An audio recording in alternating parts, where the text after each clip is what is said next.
எல்லாருக்கும் வணக்கம்.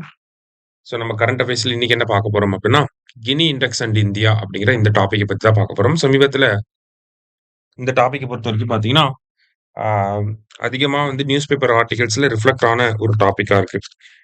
பொதுவா கினி இண்டெக்ஸ் அப்படிங்கிறத பார்த்தீங்கன்னா, நமக்கு இன்கம் இன்இக்வாலிட்டி, வெல்த் இன்இக்வாலிட்டி அது எவ்வளோ இருக்கு அப்படிங்கிறத மெஷர் பண்றது தான் இந்த கினி இண்டெக்ஸ். இந்த கினி கோஎஃபிஷியன்ட் அப்படின்னு சொல்லுவாங்க. இந்த கினி இண்டெக்ஸ் ரிலீஸ் பண்ணது யார் அப்படின்னு பார்த்தீங்கன்னா, வேர்ல்டு பேங்க். ஓகேவா? வேர்ல்டு பேங்க் 2011ல கினி இண்டெக்ஸ்ல ரிலீஸ் பண்றப்ப, இந்தியாவோட ஸ்கோர் வந்து 28.8 இருந்துச்சு.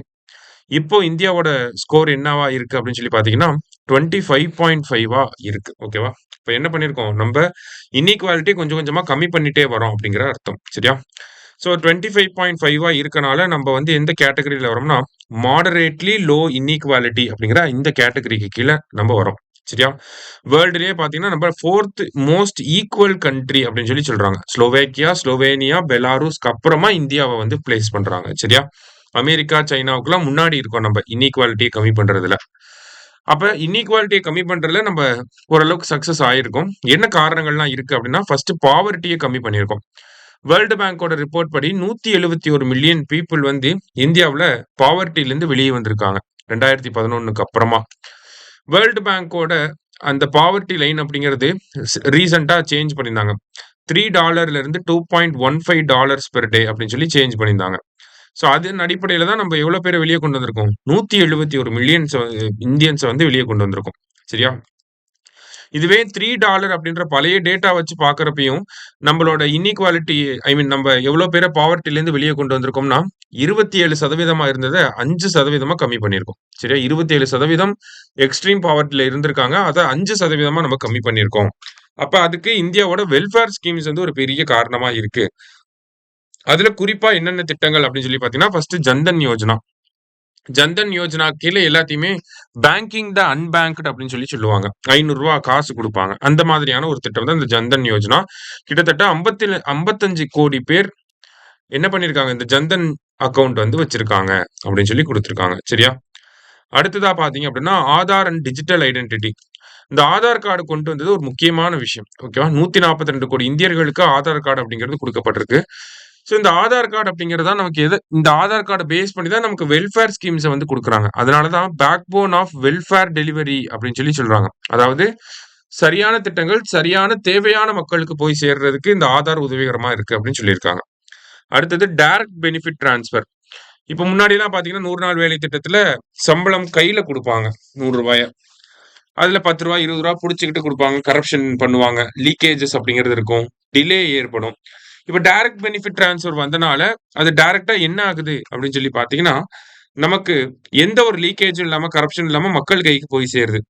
இதனால இந்த டைரக்ட் பெனிஃபிட் டிரான்ஸ்ஃபர்னால இதுக்கு கீழ பார்த்தீங்கன்னா, விடியல் பயணத்திலிருந்து உரிமை தொகை வரைக்கும் எல்லாமே டைரக்ட் பெனிஃபிட் டிரான்ஸ்ஃபர் தான். இதனால என்ன ஆயிருக்குன்னா, சேவிங்ஸ் ஹேபிட் வந்து இன்கிரீஸ் ஆயிருக்கு. கிட்டத்தட்ட 3.48 லட்சம் கோடி சேவிங்ஸ் வந்து இருந்திருக்கு அப்படின்னு சொல்லி சொல்றாங்க. அடுத்ததா ஆயுஷ்மான் பாரத் திட்டம். ஹெல்த்துக்கு முக்கியமான ஒரு இம்பார்ட்டன்ஸ குடுத்து நம்ம என்ன பண்ணியிருக்கோம்னா, ரூ. 5,00,000 ஒரு வருஷத்துக்கு ஒரு குடும்பத்துக்கு ரூ. 5,00,000 அப்படிங்கிற ஒரு ஹெல்த் கவரேஜ் இன்சூரன்ஸ வந்து நம்ம குடுக்குறோம். ஓகேவா? கிட்டத்தட்ட ஜூலை 2025 வரைக்கும் பார்க்கிறப்பயே, நம்ம 41 கோடி ஆயுஷ்மான் கார்ட்ஸ வந்து இஷ்யூ பண்ணியிருக்கோம். இது வந்து ஒரு முக்கியமான ஆஸ்பெக்ட்டா இருக்கு. ஏன்னா, அவுட் ஆஃப் பாக்கெட் எக்ஸ்பெண்டிச்சர் அப்படின்னு சொல்லுவாங்க. ஓஓபிஇ. ஓகேவா? நம்ம கையிலிருந்து செலவாகக்கூடிய காச கம்மி பண்ணியிருக்காங்க. ஓகேவா? அடுத்தது ஆயுஷ்மான் பாரத் டிஜிட்டல் மிஷன் 2021ல வந்திருக்கும். இந்த திட்டமும் பார்த்தீங்கன்னா, நம்ம பேஷண்டோட ஹெல்த் ரெக்கார்ட டிஜிட்டலைஸ் பண்ணி பெட்டர் டயக்னோசிஸ்க்கு ஹெல்ப் பண்ணுது. சரியா? அடுத்ததா பார்த்தீங்கன்னா, ஸ்டாண்ட் அப் இந்தியா திட்டம் 2015ல வந்திருக்கும். இந்த ஸ்டாண்ட் அப் இந்தியா திட்டத்துக்கு கீழ நெறைய பேருக்கு வந்து எம்ப்ளாய்மென்ட் அந்த ட்ரெய்னிங் அது எல்லாமே குடுத்துருக்காங்க. இது வந்து அப்லிஃப்ட்மென்ட்க்கு உதவிகரமா இருக்கு அப்படின்னு சொல்லியிருக்காங்க. அடுத்ததா பிரதான் மந்திரி கரிப் கல்யாண் அன்ன யோஜனா அப்படிங்கிற திட்டம் கோவிட் டைம்ஸ்ல நமக்கு கொண்டு வந்திருப்பாங்க. இப்ப அந்த ஸ்கீம வந்து எக்ஸ்டெண்ட் பண்ணியிருக்காங்க. இந்த திட்டத்துக்கு கீழ என்ன பண்றாங்கன்னா, ரேஷன் பொருட்கள்ல எக்ஸ்ட்ராவா இந்த அ கொண்டைக்கடலை எல்லாம் குடுக்குறாங்கன்னு சொன்னாங்க இல்லையா? அந்த மாதிரி தானியங்கள வழங்குறது தான் இந்த திட்டம்.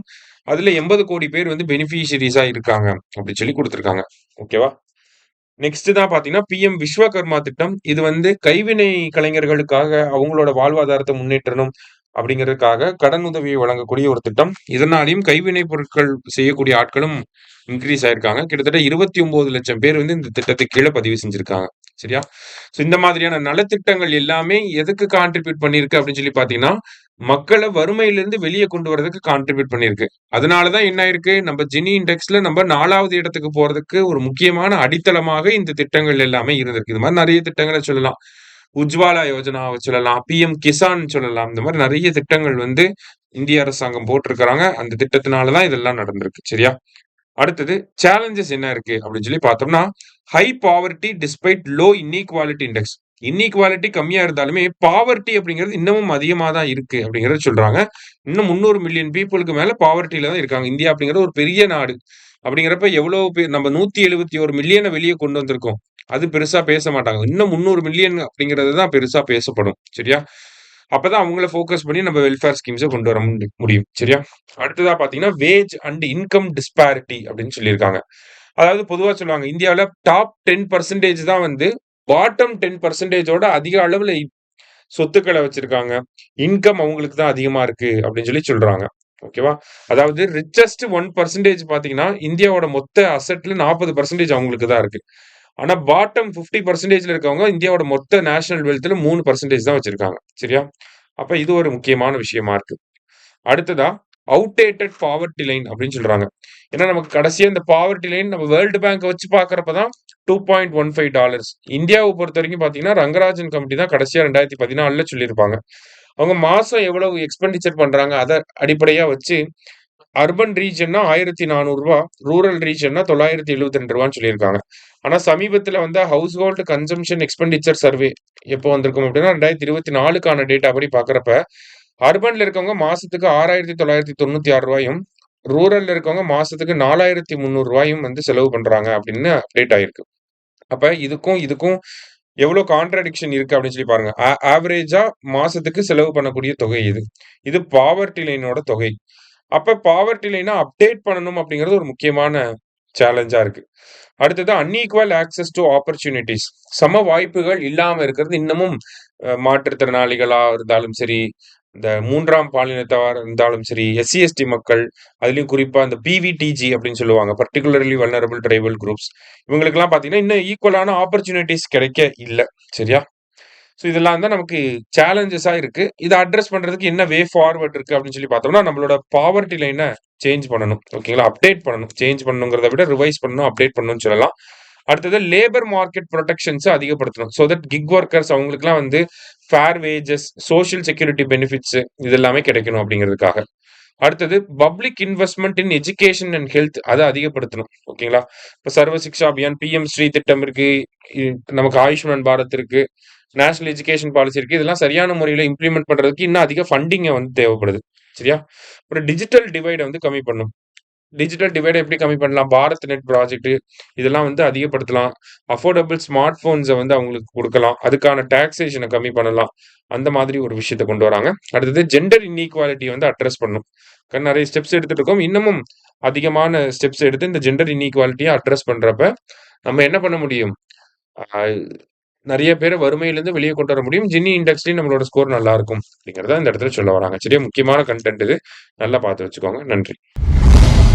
சுரேஷ் IAS அகாடமி வெற்றியின் முகவரி.